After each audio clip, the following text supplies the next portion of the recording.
what were some things that you thought meant that I made it when it comes to finances?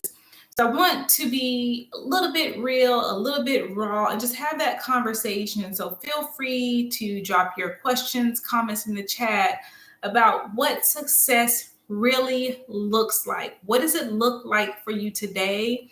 What did you think it looked like when you were a child? And now some things that you've uncovered. So I did a nationwide survey, not really nationwide, it was in my local area on some things that you thought meant wealth or would make that your parents were wealthy growing up. And then now today you realize that maybe that doesn't mean the same thing that it did back then when you were a child. It could have been driving a luxury car. I remember that I saw a yellow Mustang going throughout my city, and I was like, that's something that I want when I grow up because I think I made it. I also saw a Jaguar when I joined the military, and I was like, that's a car that I want. I ended up getting it eventually, but that's what I thought wealth and how I could say that I made it. There's some other things too, like owning a massive home. Do you think that means wealth? Designer clothes, taking fancy vacations, or just having that big title at work? For me, I'll give you a little bit of pause right here. I thought that becoming a librarian meant that I made it. That was my dream job. I loved reading books. I just wanted to be in a library and just read all of the books. I didn't think at that point in time that, okay, I'm going to have to work too. And there's more to being a librarian than just reading books, issuing books. When I worked for a medical university, I did find out there's research librarians. There's all types of librarians. But that was my dream. Like, I wanted to be a librarian. If I could be a librarian, I could say I made it. Like, that was what I was looking for. But I just want to tell you a little bit of truth. Those are just surface level indicators of wealth and real financial success. What does that look like? It looks completely different to every one of us. Wealth is defined by you, the individual.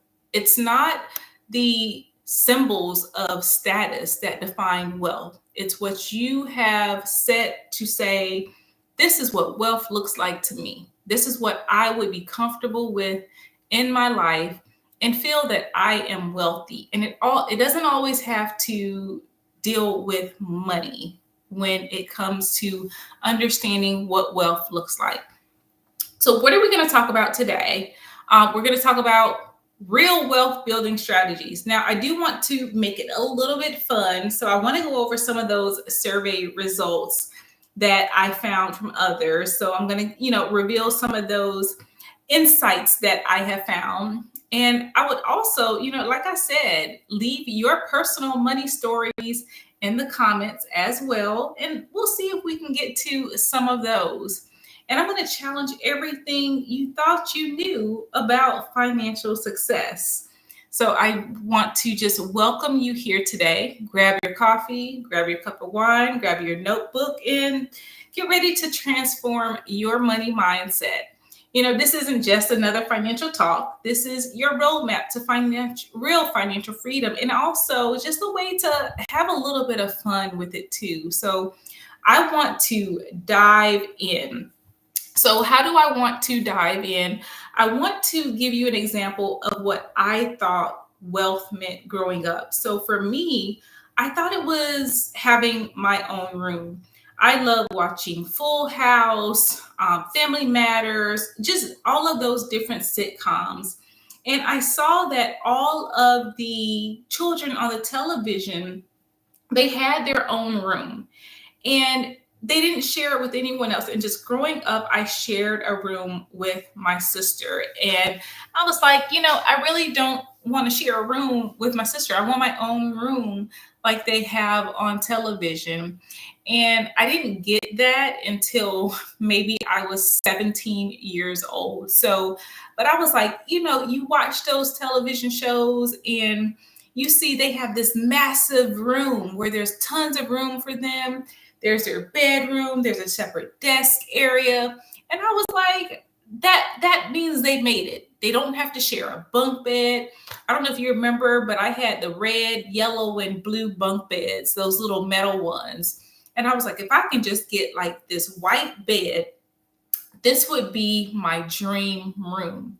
Okay, so funny story behind that too. I did end up getting that for my daughter when she was born, and after she kind of grew up a little bit, I got her that white bedroom set. And my mother said to me, "Is this something that you got because you didn't get it growing up?" And I was like, absolutely, because that to me was what wealth meant. Like it was something that I wanted as a childhood. I wanted my daughter to see, okay, this is what, I want to provide to you. So that was my definition of wealth, was having my own room and getting that bedroom set for my daughter. And I was able to achieve it. And that's how, for me, I knew how I made it. I was like, I got this. Now, there's some, like I said, I want to reveal some of the survey comments as well.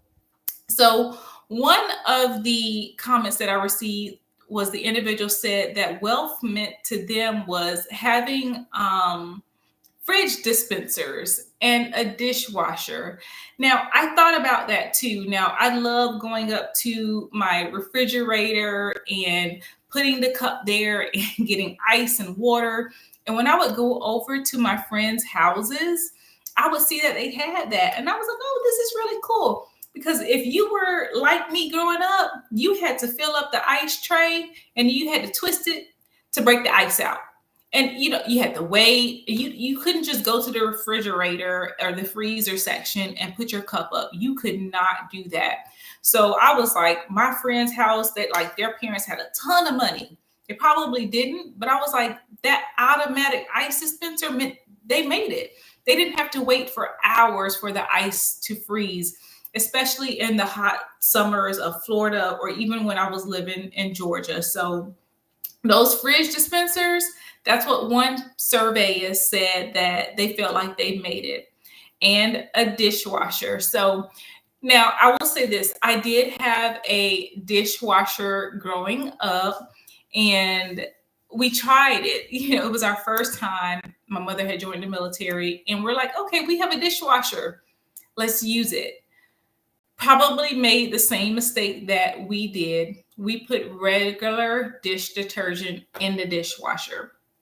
And because we did that, we left. We had went and ran some errands. And then when we came back home, it was suds everywhere. And my mom was like, okay, you know what? We're never going to use this again. We don't know how to use it. We're just going to like hand wash dishes. It was a nightmare for me. I hated washing dishes. I had to make washing dishes into a game. I would think that as I was washing dishes, that customers in the restaurant were waiting on a plate or a spoon or a fork or a cup. So that kind of like helped me hurry up and wash dishes. Like I had to like make a game of it, so that a chore that was something that I had to do every single day, me and my sister did alternate. So it was like Mondays, Wednesdays, Fridays was my dish night. Then she had dish nights on all the other nights. And then we alternated like who washed dishes every other weekend. But that dishwasher meant that we made it. So that was one thing. And I totally 100% agree with whoever put that comment in the survey. One of the other one was having enough outfits that you weren't repeating every week. Now, there are some of us who don't make a lot of money. I know my mother did not make a lot of money growing up. At the beginning of every school year, she would say, you get 5 outfits. 5 new outfits was all that we were able to get. So we would have to mix and match those 5 new outfits until we got to, say, the holiday time, Christmas time for us, where we were able to get new outfits. So getting those, you want to look your best, or kids want to look their best when they go back to school for the new year. And when I would get those 5 new outfits, I knew that, okay, I'm coming fresh for that first week of school, but then that's it. So what I did was, okay, I knew that the limit that my mother had was she had enough, it was three girls. She had enough money set aside for me and my older sister to go get those five outfits. Now, as I was getting allowance, I would save that during the summer. I would save, $15. I think she gave us like $20 every 2 weeks. I would save $15 so I can get an extra shirt. And J. Crew was who I would go to all the time. And I think Goodies was another store. But I would put that money away so that I didn't have to wear the same outfits every week. It was devastating. And kids used to like be back in there like, oh, why are you wearing cat head shoes? Never knew what cat heads were because we were in the military, never heard that before. But that was like something that wasn't name brand.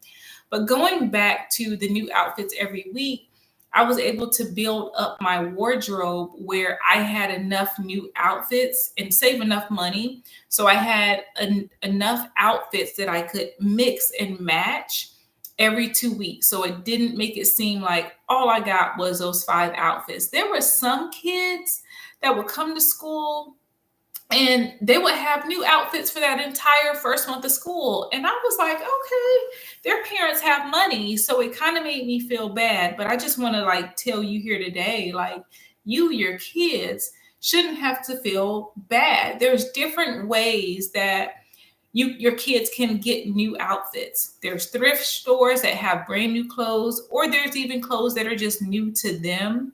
As it kind of helps like bridge that gap between the limited funds that you have available. So that was something that my daughter did because again, I still kind of like limited what she could spend, but now we have like Shein and all these other websites where you can get like a little bit cheaper outfits. So we find different ways to maximize the money that we do have available to make our budget stretch. And again, that's one of my tips, budget for those future purchases that you have so that you don't have to feel, or your kids don't have to feel like they are missing out on anything. Find those alternatives. There's like clothes swaps and different things like that that you can use to just maximize the income that you have coming in and provide additional things to your children or even, for yourself. Now, a part of that I had already mentioned was getting an allowance. I did use some of my allowance growing up for purchasing clothes or purchasing shoes. So I mentioned earlier that, so my mother was in the military, and when she got out of the military, we moved back home. And I was, used to the military, everyone's real respectful. So I moved back to my hometown and someone was like, why are you wearing cat heads? I'm going to repeat this again. Cat heads is non-name brand clothing or shoes. And I had never heard of that until I moved back home. And I was confused and I'm like, I'm just wearing my shoes. They were from Walmart. I'm fine with that. No, they weren't fine with that. They wanted you to wear name brand Nike, K-Swiss, Air Max, Air Force Ones, like Reebok, all of this stuff. But my mother did not have that money. She was a single mother raising three kids, so she could not afford name brand clothes. So I saved my allowance. So this is what I did. Like I said, I used to go to the store called Goodies. And I would get these shirts. And I used to be a tomboy, so I used to wear like collared shirts all the time. So I would go there. The shirts were like buy one, get one half off. So I would get the two shirts and I would mix and match like every year. And I kept them pressed. I used to starch them and iron them and all this stuff. But then I also saved up for some shoes. It was some Keds. These Keds cost $20. I saved my allowance so I could buy Keds. They were white Keds. They had a little blue Ked sign on the back. And I saved my money. I said, I am not going back to school the next school year and people saying that I'm wearing cat heads. So I saved my money for those Keds. And I also had enough money saved so I could buy some Reeboks. So I went to school. Funny now, I can laugh at it, but I didn't laugh at it then. And someone was like, "Oh, you're fancy now. You got some kids. You got some name brand shoes on. How much did those cost? $20?" I was devastated. I was embarrassed. But you know what? I was like, "Yeah, I did." And I said I saved my money for it, and these are the kids that I'm wearing. Like, I like these shoes. There's nothing wrong with kids. So I kind of like, did my little high school quip back. But then the next day I came back with my Reeboks on. And, Reeboks aren't as expensive as Nikes or Air Force One, Air Force Ones, Air Max, things like that. So that's what I did to, just save my allowance. So if I didn't have that allowance, I think, getting that allowance was just that way of wealth for me. My mother was able to provide that. My allowance also helped me save for to save up for future clothing and things like that, so I could continue to expand my wardrobe. So again, allowance helps. And again, that's what this person's saying. They thought this was their sign of wealth growing up. They also said that having a pool. There's a lot of things. I didn't have a pool growing up, but I did have a basketball goal in our backyard. But I did see, like on television, where a lot of the families had pools and things like that. So I definitely get it. So when we finally got our basketball goal, I was like, okay, we made it. And my neighbors wanted to come over and play on the basketball goal. And I was like, no, I was like, because they just wanted to come over randomly and play because they didn't have one either. And I was like, no, you need to ask permission to come over and play. You can't just come in my yard and play on my basketball goal. So they're like, why do we have to ask? And I'm like, listen, we both went without for a long time. And just because I have a goal doesn't mean it's yours for free access to. So similar to a pool, you want people to ask for permission before they come on your property and use your things and not take advantage of you. So just be mindful of that. When you do get to that level of wealth that you're seeking, don't let others take advantage of you. Understand, let them know that there are limits to what you are willing to share. And also just, just keep that level of wealth that you have hidden. Just don't speak about it, because then there's those individuals that always or potentially will have their hand out. So that's that individual's definition of wealth. The other person commented that stairs, only rich people had a second story. We know today that is not true at all.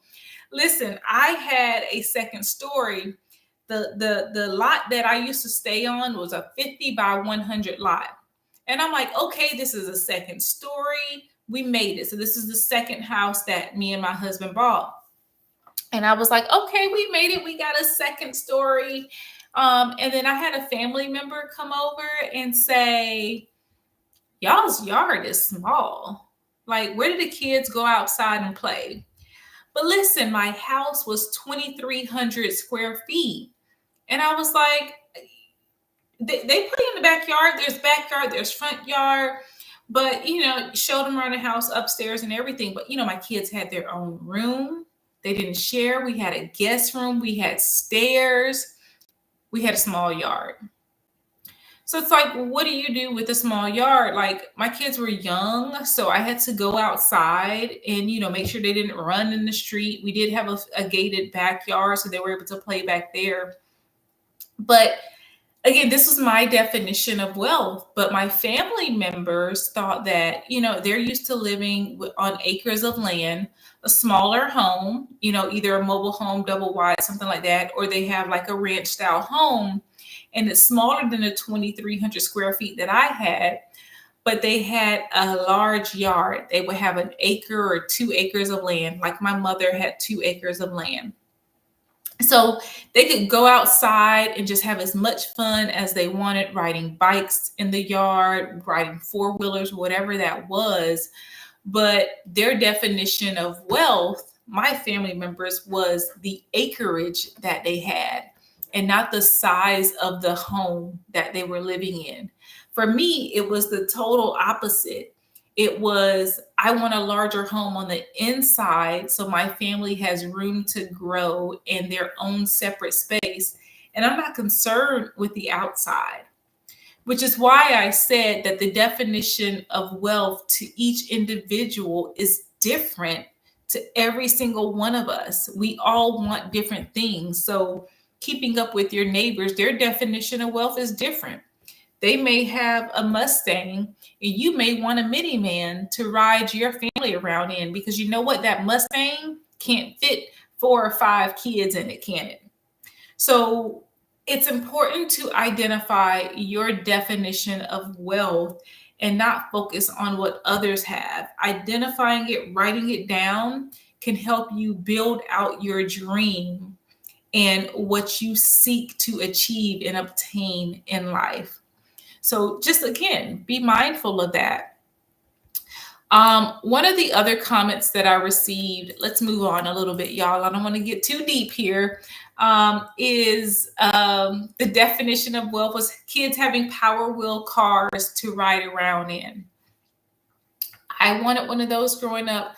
I kind of sort of did, not really. I wanted a bike. So I did have a bike, and my mom always provided us with a bike when we outgrew our bikes. We had to learn how to fix them. So that was one thing I did learn, how to turn my bike upside down, pop that chain back on if it popped off, put a little bit of oil on it. So loved having that. But this commenter said, that Power Wheels car. It's ironic. My son got a Power Wheels car when he was growing up, and he loved it. He loved playing with it. My daughter got one too. She actually got a hand-me-down Barbie one, but she loved it. And I love the appeal of it and everything. But then I've heard she made a couple comments a couple times to me. She's a little at the mouth. But she made a comment to say, yeah, I remember I got the one from our next door neighbor, and it was a hand-me-down. And I was like, "What, you had one, didn't you?" I was like, "I didn't have that growing up. I had a little bike, and I didn't have anything that was propelled by a motor." But my daughter was like, this is something that she wanted. She wanted that Power Wheels car, that Barbie car. And I got it for her, albeit used, $20 from my next door neighbor. I was like, this is what I can afford to give you. And, it was something she enjoyed playing in. But, thinking to it now, she was like, I remember that used vehicle. She took it though, didn't she? She didn't not use it. She played in it every single day when she got home from school. So I'm like, you got some use out of that.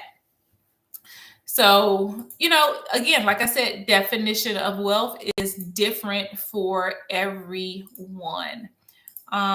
Again, leave your comments in the chat, and I can definitely get to those a little bit later. But I want to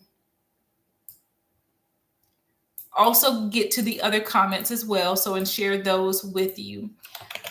All right. So again, like y'all, we want to have fun with this. All of finance isn't about seriousness. So if you're looking for ways to incorporate, fun ways of managing your money, feel free to reach out to me. So my website is harriswealthcoach.com.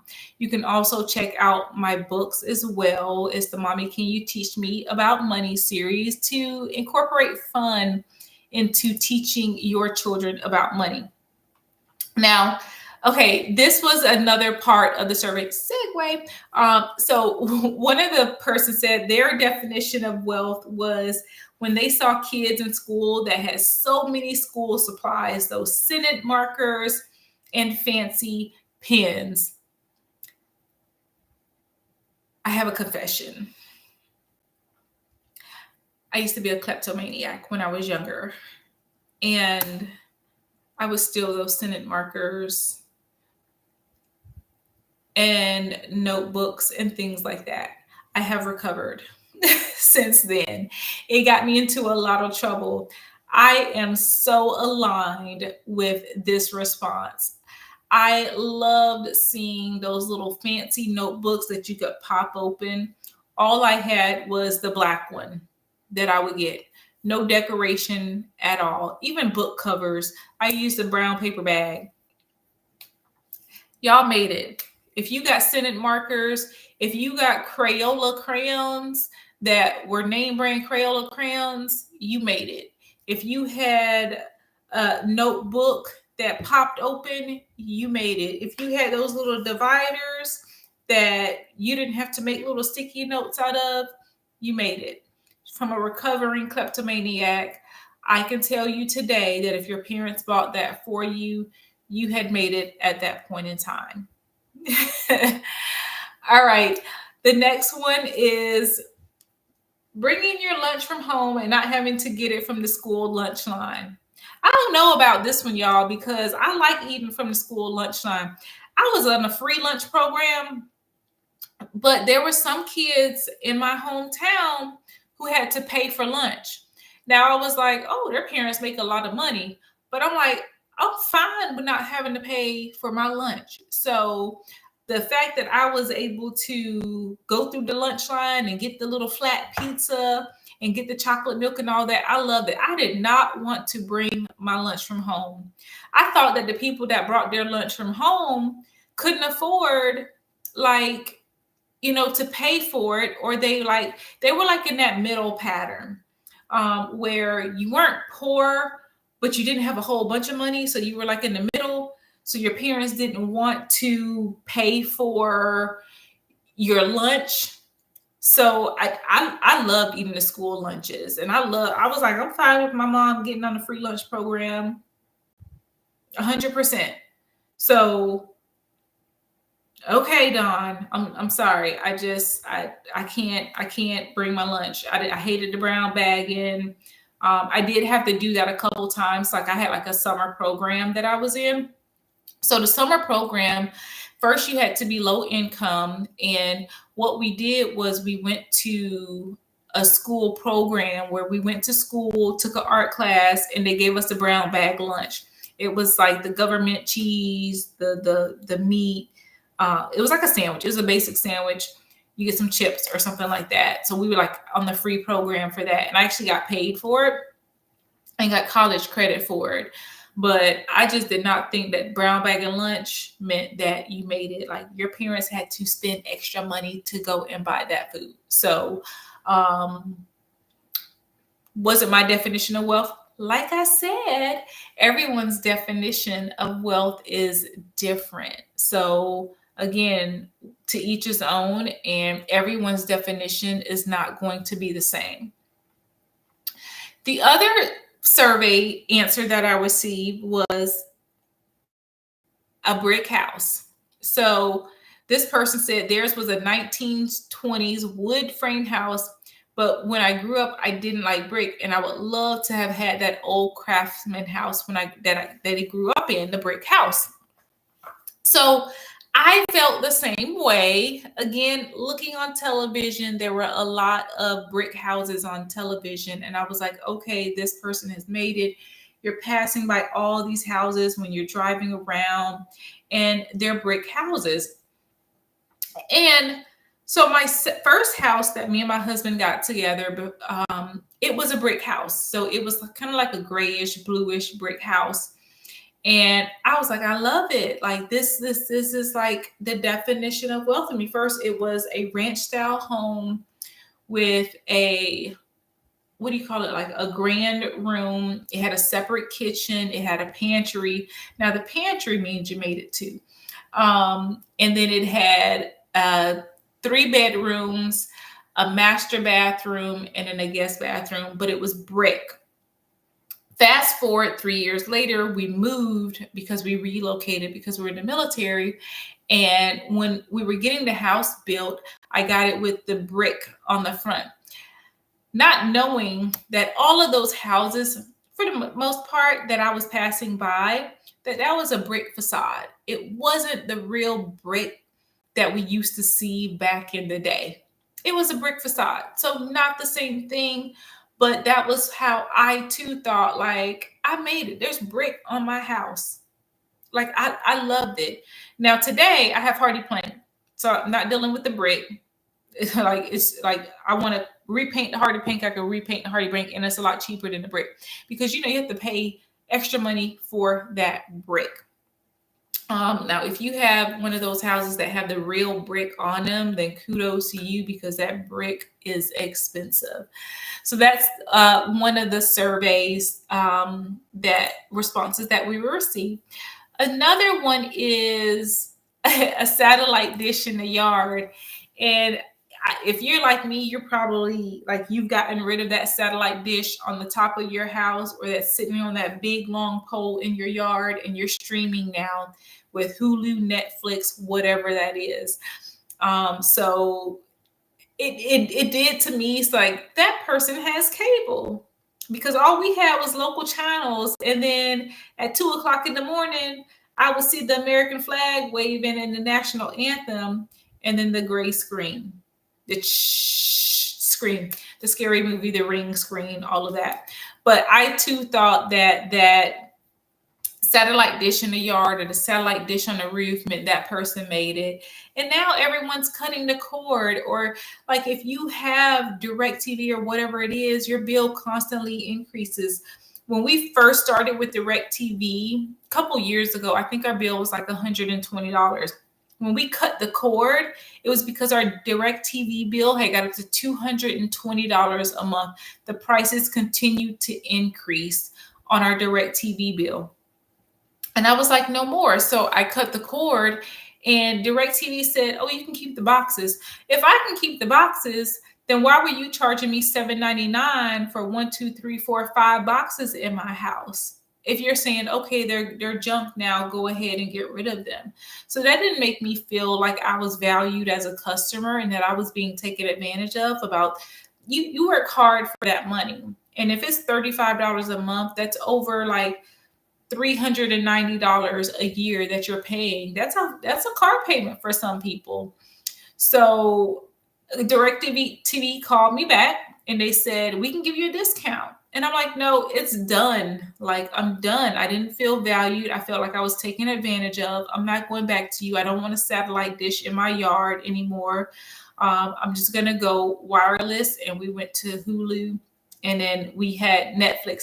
Now we had Netflix on a family plan, and then now they have it by location. So we had to get our own plan. So that's a couple of examples. Again, leave comments down below about what your definition of wealth was. So I also want to talk a little bit about how you can build wealth. So there's a couple of things that you can do to build wealth. The first one is budgeting, identifying what your income and expenses are, tracking that. Do it for 3 or 4 weeks. See where you are spending your money so that you can identify where you need to cut costs or if you're doing fine. Because some of us may not realize how good we're budgeting because we don't write it down. But if you write it down or track it in an Excel spreadsheet, you can identify ways that you can either save more or pay down debt further or accomplish a couple other of your goals. The other, and when I'm going to go back to goals a little bit. How do you build wealth? Create goals. What is your definition of wealth? What do you want to achieve in the future? You have to do that by setting SMART goals, specific, measurable, achievable, realistic, and time-bound goals. You want to save $5,000 for a vacation to Tahiti 3 years from now so that you can enjoy that time with your significant other. That's a specific, measurable, achievable, and realistic and time-bound goal. Now, that is achievable and realistic if you have the funds available to set that money aside. And I'm telling you now today that you do. So set your goals. Next is investing. You can build wealth through investing, whether or not that's through a 401k, an IRA, a Roth IRA, a SEP, whatever that is, the stock market, mutual funds. This is how you can build wealth. talk to a financial advisor to see what funds you have available that you can use to invest for your future. Multiple ways to do that. You can start that now for your children. You can start that now for yourself. It's never too late for you to start investing for your future. The next part of that is once you do start investing, you want to diversify your investments. Don't just put them all in the stock market. Look into the stock market, look into money market funds, look into your 401k.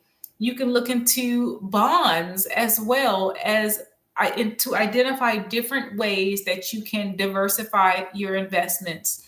When you're investing, there's ETFs, there's mutual funds, there's various ways that you can diversify and protect your finances for the future so that if there is a sudden downturn in the market, you have a cushion that you can fall back on for some of those less risky investments.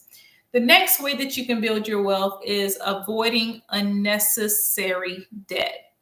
If you don't have the money available, and then try not to borrow it.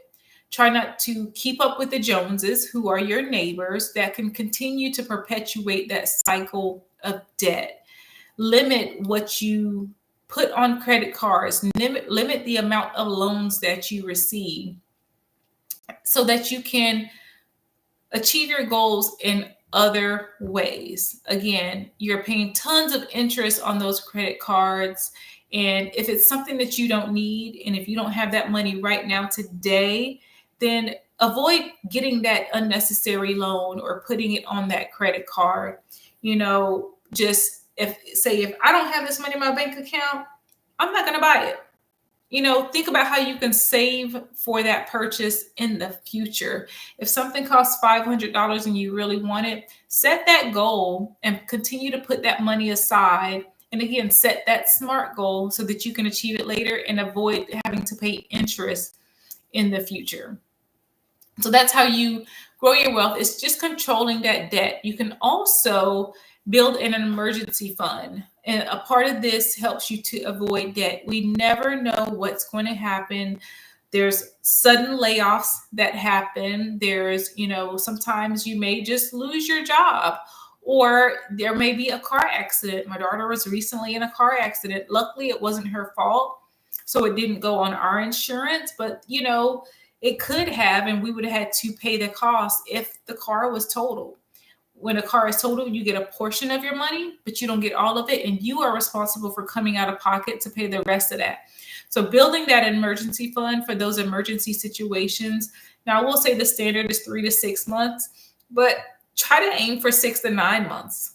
I think that's going to help you in the long run if those emergencies do come up, because in today's economy, it's so unpredictable. So the more money you have set aside for an emergency, the safer you're going to be, and it's going to help you avoid that unnecessary debt and to continue to control your debt. Another way you can build wealth is by diversifying your income streams, or finding a way to earn additional income. Couple ways you can do that. So identifying what your skills are. What are you skilled at? Are you good at crocheting? Are you good at baking? How can you monetize that? How can you bring in that additional income where you can put that money aside towards that $5,000 goal of you going to Tahiti?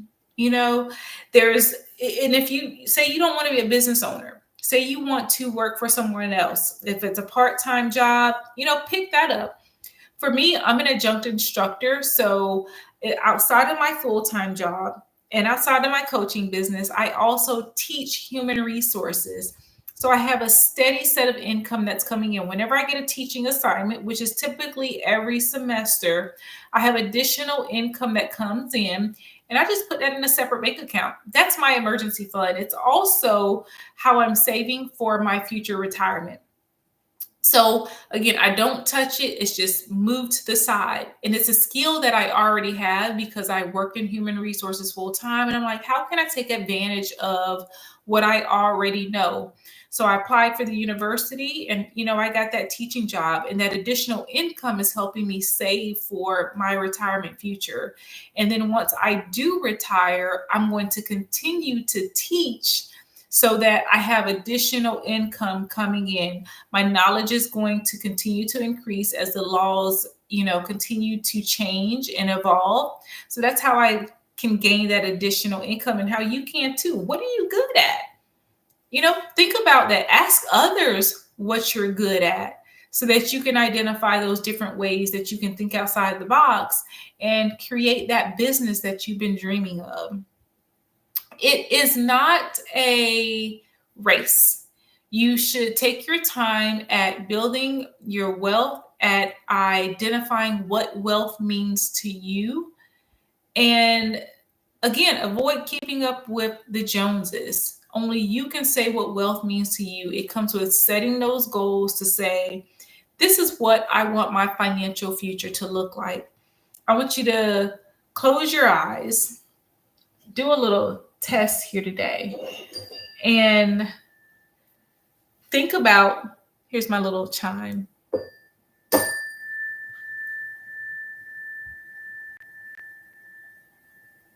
Just channel that. Think about, what does wealth look like to you? 15 years from now, 20 years from now, what are you going to be doing to say, I made it? That I am satisfied with how I'm living my life with my significant other, or how I'm giving back to the community or my children.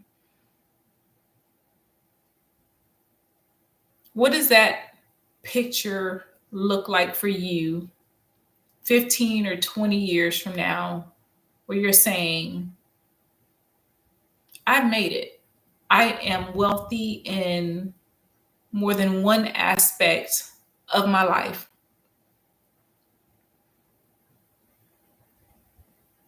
Is it alone? Sitting on your back patio? Is it sitting on a beach somewhere? Is it being surrounded by your grandkids? Is it with your significant other, sitting in your living room, watching your favorite shows? Is it being a foodie, just going out and enjoying food? Are you giving back to your community, giving back to others?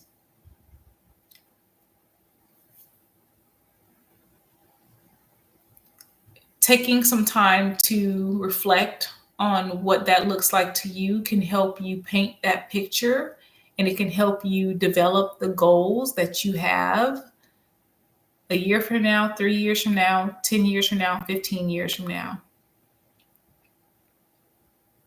I did this exercise with my husband while we were on vacation, and our pictures of what our future looked like were very different. His was very short. It was sitting on a beach with my wife. But mine was different. Mine was being surrounded by my grandkids and my kids in my home. And I was sitting at the kitchen table playing a board game with my daughter and my son and their children. And my husband was watching sports with his son and sons-in-laws.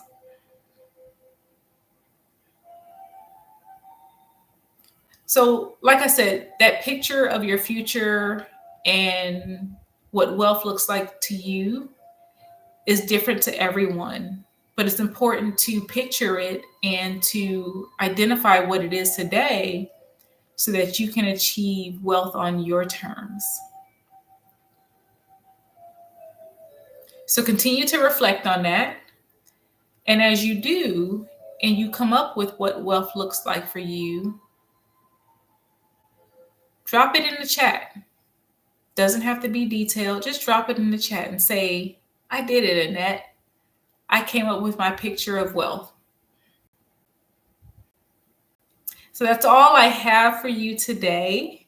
I just wanted to share a lighthearted way for us to identify what wealth means to others and what it could potentially mean to you and how you can achieve wealth. You can always reach out to me at my website at www.harriswealthcoach.com or author AnnetteHarris.com. So you can check out my financial literacy series of books. And I encourage you to identify what wealth means to you.